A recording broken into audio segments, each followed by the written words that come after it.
Starting early is one of the best ways to grow your wealth, and good news is you have time if you're in your 20s. At 20, you can really afford to take some risk, which can lead to bigger rewards over time. Let's explore the best investment portfolio for a 20-year-old. This is not financial advice, it's for educational purposes only. So here are 5 key investment options to consider. First one is stocks. Investing in individual stocks can offer high returns. So look for companies with strong growth potential, like Apple, technology companies, all right?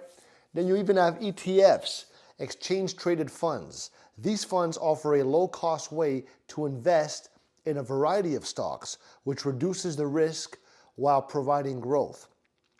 Index funds is another one.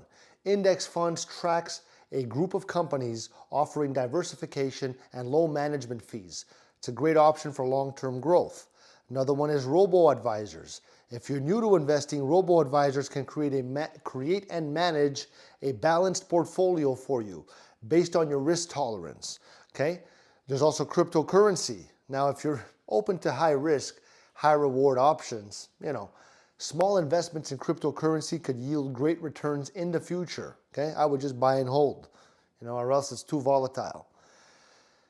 Starting an investment portfolio at 20 is an exciting opportunity to build wealth over time because of compound interest. By taking a diversified approach, you can really grow your money and set yourself up for success in the future for your financial well-being. If you like this video, leave me a like. I love you.